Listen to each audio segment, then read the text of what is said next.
Welcome to the Table Podcast, where we discuss issues of God and culture, brought to you by Dallas Theological Seminary.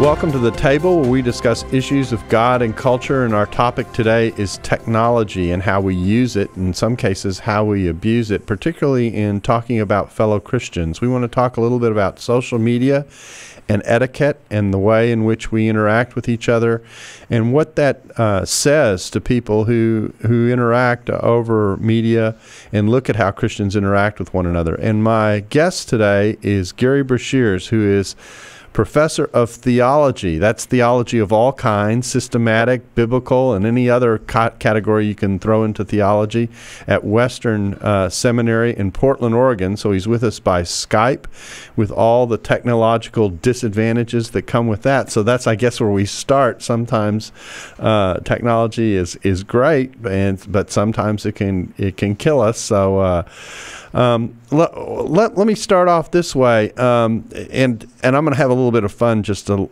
launch in, and that is technology in the Bible? I mean, and then how do we talk about it? Let's talk about I guess, technically speaking, the hermeneutics of even addressing this topic from a biblical angle.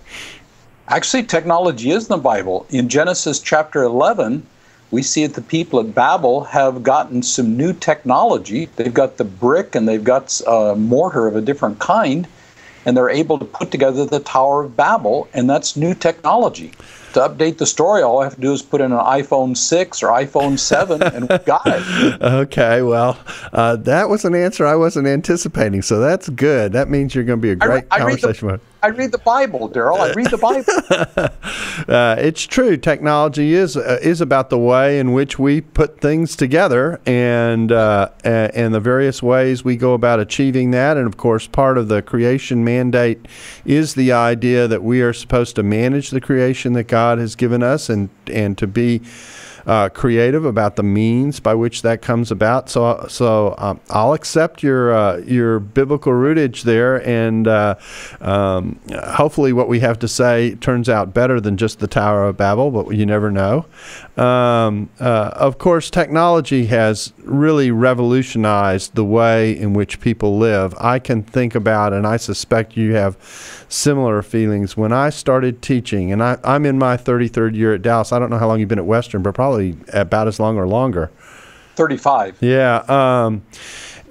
When I started teaching, the idea of being able to look up resources on your computer didn't exist.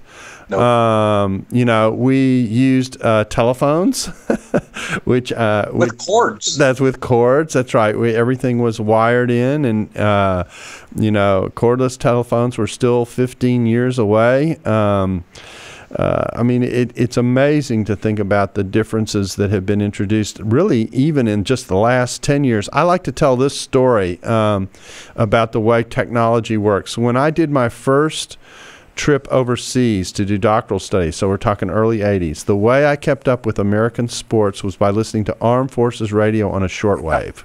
Okay? Yeah. That's step one. 7 years later, I went back to Germany for my first sabbatical, and I could listen to it on the radio over the internet. Just barely, but could do it. And the way I could do it is I could watch a scoreboard, flip the score as the game was going on if I wanted to keep up with what was going on. So it wasn't even it wasn't radio, it was just visual graphics. The next time I went back, I had radio over the internet. That was 7 years later. 7 years later, I had audio and video, sometimes black and white.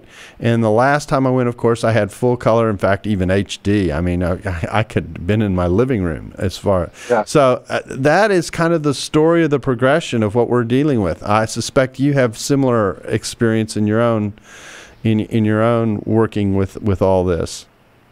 Yeah, it's the same thing when I was teaching in Ukraine the first time. I went downtown and bought an internet card that would get me 2.4 kilobyte connection. And the last time I was there, like you, I had full HD, and I could talk to my wife as easy as I could sitting next to her in the living room almost. Yeah, it really is in many ways amazing how the whole technological scene has developed and how we do so much now through that. I mean, to the point now that a lot of people are able to work remotely from their work. My son does sports law from Manhattan, but he works for a firm in Munich, and everything just about is done from a distance and without any problem. And of course, it's impacted education. Online classes, etc., have changed the way we think and are changing the way we think about education. So it literally is omnipresent. And so you think about this as a theologian, and theology is supposed to deal with everyday life as we meet it. And so what do you have to say to people who obviously participate in technology but are trying to think about how do I think about this in terms of what the Bible has to say? Well, Scripture, of course, doesn't say anything specific about the internet, and it doesn't say a whole lot about libraries, for that matter, though there were libraries in the ancient world and well-known ones, and they're referred to occasionally in Scripture. But a big advantage of the internet has been the access to information on all kinds of different levels. I mean, I just routinely download podcasts from the best Christian preachers in the world. We appreciate that promotion. Exactly. Yeah, and I can cyber stalk my students, and I do, and let them know that wasn't very good, or this is really outstanding.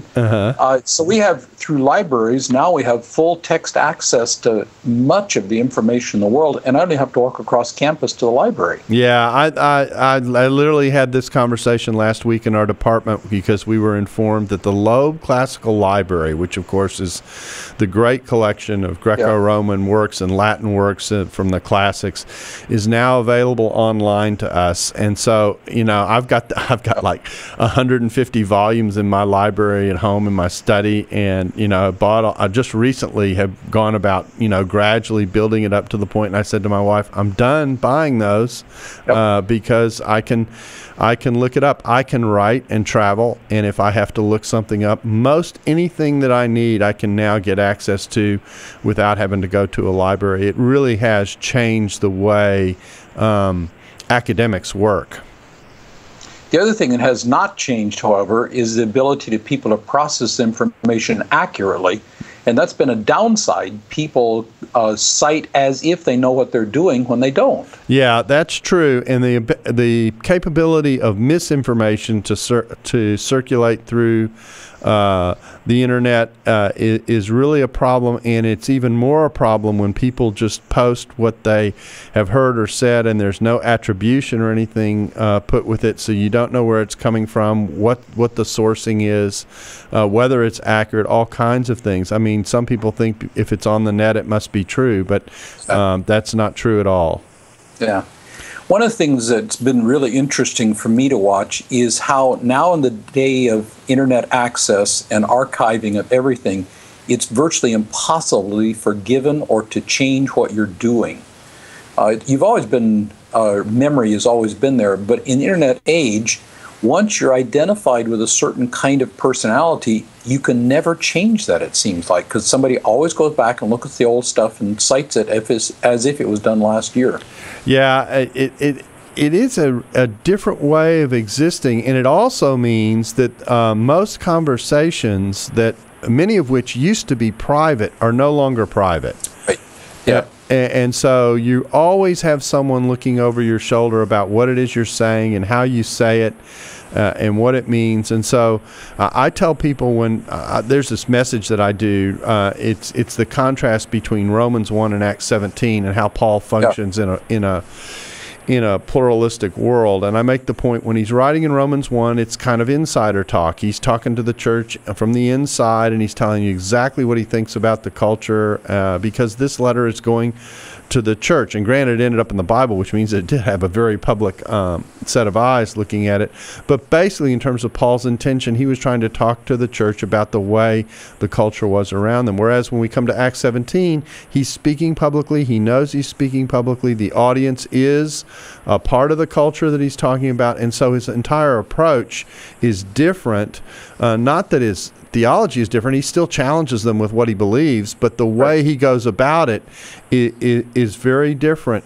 And the point I make when I talk about this passage today is that we can't have oftentimes clean exchanges like that where we know what the audience is that is listening to us, because our audience inevitably is broad once we go onto the net. That's correct. Yeah, emails and letters that are sent via the internet, none of that is ever erased from the internet anymore. Ironically, when I want to do confidential conversations now, I always do it by voice over a telephone. That's much less likely to be mineable on the internet. Yeah, and you just hope the government isn't listening. So, with today's government, I mean, what could they do with it anyway? That's right. So, well, I won't go there. So there really is a major problem in terms of how we interact with one another, and that really is the gist of what we want to get to. I mean, obviously there are tons of benefits from being able to stay in communication with people, to stay connected over a distance in particular. I mean, I think the whole Facebook phenomena is an interesting way of interacting. I like to tell people who are my age, and when we talk about this, particularly in relationship to education, that we grew up used to a certain way of relating, and we had to adjust to the introduction of technology. My kids, who are now in their 30s, really grew up with technology from the very beginning. In fact, our household experimented, was picked out to be an experimentation for the first games over the internet that you shared with a neighbor who wasn't there in your house. And we were hooked up and asked to do this. And so my two girls and our son, were part of this growing up group that played games over the internet with their friends online back in the 80s when it was first being developed. And so they've grown up with this. This is how they've related all their life. There's no adjustment. It's the way they do it. They do it instinctively. Again, just to share another story, I once was writing a book and was getting ready to look something up, and my son recognized I was getting up to go to my library to look up something, and he said, "Dad, you don't have to go out to your library." He was aware of what I was doing. And I said, "What?" And he typed into his computer, and lo and behold, boom, there it was. And he instinctively knew that. So it's clear we have a lot of information that we have access to. But the flip side of that is, of course, the quality and nature of that information. So how do we get ourselves into trouble in the net? I guess that's kind of the what I'm asking. And you might share, if you will, some of your experience in this regard. Mm-hmm. I've been watching this for a long time. And one of the things that happens is what I call the Pat Robertson syndrome. Those of us are a little older remember when Pat Robertson was a national figure, 700 Club and all that. But he got a reputation for being somebody who said outrageous things, so people would just watch him. And of course, he spoke a lot, and inevitably, being a powerful, polarizing speaker, he would say something really, really stupid, and then that would be picked out and played everywhere. Mm-hmm. And there's a I don't know what to call it exactly, a genre really on the internet that is that kind of a thing. It's a celebrity gossip magazine that we see in the checkout stand at the grocery store. It's where you get yourself. There's gotcha journalism, exactly. But this is where you get yourself. Yeah. But there's a group of that does that around celebrity pastors, and they just wait for them to say something, and then they go outraged, ballistic. Can you believe what's being said? And it's all taken out of a context of a ministry and a life, and it can be extremely, extremely damaging. And we've seen some examples of this recently, and as we get into this, the point is not to say that some of the criticism that leaders get for how they handle the net and the things that they say, may well be deserved. The question is whether the beating that they take in the process is deserved, and what that means for us. And in thinking about what you're talking about, that there are people who stalk these kinds of opportunities, let me raise a scenario that I'm very aware of, and that is there are bands of atheists out there whose goal is to undercut anything positive that happens in the church. Yep. And they oftentimes, you talk about cyber stalking, they often keep their eyes out for any kind of opportunity like this that they can exploit and pass through the net. I know that goes on. And sometimes you think that the conversation you're having with the person on the other edge of Facebook or on the other end of the blog that you're writing is another believer, and you're kind of having an in-house conversation when in fact oftentimes you're not. That's correct. Yeah, the recent episode with Louis Giglio, when he was invited initially to do a prayer at President Obama's inauguration, some people went back and found a sermon that he'd done 15 years earlier where he had spoken about homosexuality as a sin, and that was trumpeted, and it ended up with his invitation being withdrawn because he was a person who could not be accepted in the public arena. It's crazy. Yeah, and despite all the public ministry and service ministry that Louis had done, and it was the reason for the original invitation. Yeah. All torpedoed by one statement that he'd made way earlier in a totally different context. That's the evil of the internet, and it can be done by anybody. I think what Christians did to Rick and Warren after his son committed suicide in the depth of his depression, the hate speech that came back to him, the public blasting that came back on them, it's an embarrassment and a shame to see what happened to that couple. Yeah, and I think people have got to realize that they owe some responsibility for handling their public discourse responsibly.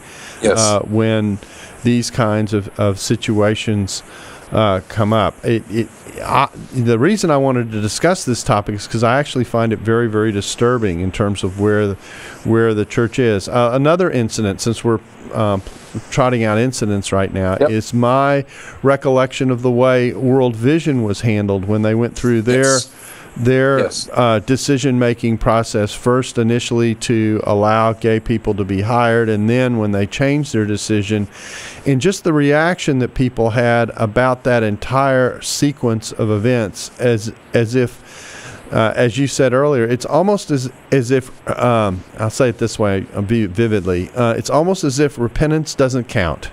That's correct. That a person comes out and says, I made a mistake, this was the wrong move, I've listened to the feedback, I've corrected the way I think, but it doesn't matter. The elephant with memory is in the room.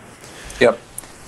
Yeah, another example of that same thing was when Wycliffe was dragged out in the public for translation philosophy into a sub-Saharan African dialect that nobody in the world speaks. But it was rumored how they had translated Son of God and had dropped the language Son of God, and people went ballistic about that. And a very high-quality organization, Wycliffe Bible Translators, was attacked viciously, and some major groups dropped support for Wycliffe over something they really knew nothing about, but it's easy to get outraged because they don't care about the Son of God anymore. Yeah, because the thing that really makes this difficult is these kinds of moves get sound-bited, if I can coin a phrase. And in that process, the one line, Wycliffe isn't using Son of God anymore, or has taken Son of God out of the Bible, whatever, however you want to spin that, ends up casting a huge shadow over any of the details as to why that is, or the linguistic issues that were involved, and that kind of thing. We actually did an entire podcast on the Son of God controversy, translation controversy, in part to try and get the issues out on the table so that people would actually understand understand what was going on here, and not succumb to the easy one-liner. When in the context, the other thing that's in the background here is almost this, I don't know, fear or paranoia, I'm not sure what the right word is, or anger or frustration, it's probably a combination of all these things, come into play that drives the move to try and criticize in these kinds of ways. That's correct. A recent example, of course, is the whole thing with Mars Hill Church in Seattle, and the controversy that raged up there for 6-8 months very publicly. One of the things that I found just very distressing in that whole situation, of course I'm close to it, I know many people up there and work closely with a number of them, were that public bloggers were accusing Mark Driscoll and top leadership there of bullying and mishandling funds. And there was some legitimacy, of course, to their charges, but the way they were doing it, ironically, was bullying. And if you look at the side ads on their blogs, they were making enormous amounts of money from groups that I would never be associated with because of web traffic on their blog. And somehow the self-criticism that says I'm doing what I'm charging the person with and profiting from it, that's just a real problem for me. That is a huge problem for me, because I look at the text of Scripture and it talks about slander and gossip as strongly as it talks about immorality and mishandling of power. Yeah, because you're dealing with people and their reputations, and and there's supposed to be a respect, I would say, for someone made in the image of God, that they're handled fairly, justly, if you want to put it in a biblical category, and so the way we interact with one another, the tone that we bring to the conversations that we have, actually is very, very important. And we have something going on tonally in our culture, in which I'm afraid that sometimes the church is mirroring what happens in the culture at large in terms of how people get treated. And the church is supposed to be different in terms of how we engage. When I look at Galatians chapter 5, and it talks about the acts of the flesh, and we begin with porneia and impurity and debauchery, idolatry, witchcraft, we get all that. But it goes on to talk about hatred, discord, jealousy, fits of rage, selfish ambition, dissension, factions. Those things are in there just as much. Ephesians chapter 4, it says, in your anger, do not sin, because you give the devil a foothold. And in Romans 1, you've got gossip right there in the list. Yep, absolutely. Yeah. Ephesians 4, get rid of all bitterness, rage, anger, brawling, slander, every form of malice. Be kind and compassionate, forgiving one another. Boy, does that describe the blogosphere these days? I don't think so. Yeah. It is a disturbing trend, I think, and it undercuts not just the benefits of technology in such a way, but it really injects a I don't know what other word to use. It's stuck in my head. A poison into the relationships that people have about the church, the way they think about the church, etc. Now, this is not to say that there isn't a place for legitimate criticism and engagement when the church fails. It'd be a complete misread of what we're talking about to say, no, the church gets a pass on all this. Absolutely not. No. There's all kinds of stuff in Scripture about entertaining accusations against 1 Corinthians or 1 Timothy chapter 5. One of the telling passages is 1 Corinthians chapter 6, where it says, don't take your disputes to the public court for judgment. Now, at that point, he's talking about the law court, but today we take them to the court of the internet and the public arena, and it becomes slander and gossip, it seems, many times, when those kinds of controversies should be dealt within the elder structures of the church and perhaps within denominational structures, instead of taking it out on the internet. Yes, well, I think that what we see here is and this is important, to distinguish between the right to criticize and the way to criticize, and even the way to criticize well and appropriately and biblically, if I can say it that way, and the way in which sometimes this gets done, in which the right thing may be challenged, but in a very wrong way, and it's a very, very dangerous kind of precedent when our goal is to absolutely try and pull someone down without the appropriate processes in place. It's very true. When I look at what happened, for example, the Mars Hill thing, which is very recent, I see with the eventual resignation of Mark Driscoll and all that was involved there, and then now the dissolving of the entire corporation and handing everything off to individual churches. Ironically, the thing that accomplished that was not the blogosphere, was not the gossip out on the public arena. It was actually done by elders of the church who did it according to biblical standards, but the environment of the internet made that a very toxic environment and a very dishonoring environment, though there's the opportunity there to show the grace of God in what's coming out of that. That toxic environment where anger was a virtue is a very unchristian atmosphere, it seems to me. Interesting. So your premise would be that the way in which this eventually happened was through the appropriate elder oversight that took place. Now, what would you say to the person who would say, yeah, but the only reason the elders really eventually took a hard look at that was because of the immense pressure that came on Mars Hill as a result of all the blogging and everything else that was going on? Being very close to many people involved in the Mars Hill episode, I'd say that's a statement of ignorance. The public arena actually made it more difficult to do what was being done by the former and current elders and by a couple of outside involved people like Paul Tripp. It was actually done as an internal thing. The blogosphere actually made it more difficult because people became very defensive relating to each other.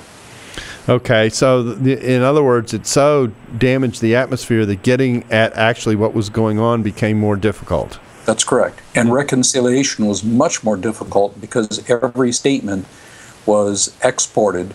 There was actually an inside source that was intentionally and deliberately removing privacy statements and feeding it out into sources in the public arena. Interesting.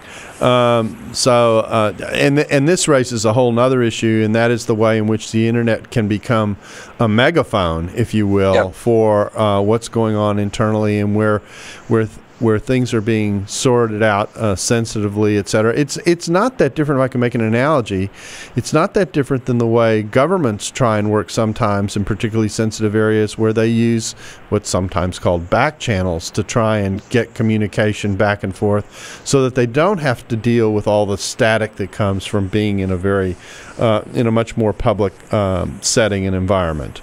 Yeah. One of the areas you've done some great work in, Daryl, is the whole issue of speech act theory. Mm-hmm. And anytime somebody speaks in this kind of arrangement, whether it's a government source or a church source, there's always an intention behind that revelation. And a lot of times that's hidden. Statements are made for public effect or to put pressure on somebody else, and that is all manipulative. It's contrary to let's go straight to the person and talk with grace in the Christian environment. Mm-hmm. And a lot of people end up expressing opinions and engaging in what I would call speculation about what's going on when they, in many cases, don't actually know what's going on. They've dealt with this snippet or that snippet, but they don't have the whole picture. Yeah, there may be 128 factors in the particular decision. 2 or 3 are brought out, and then it seems so simple because all you're dealing with is those. And there's no responsibility that's involved in that either. And that picture of being a person who's actually making a difference in the context of grace when you engage in what's going on, I think is a biblical picture. The disengaged person from a distance who is making these kinds of statements about churches and then repeating them, I can see nothing other than gossip as a category for that. Thanks for listening to the Table Podcast. For more podcasts like this one, visit dts.edu/thetable. Join us next week for part 2. Dallas Theological Seminary. Teach truth, love well.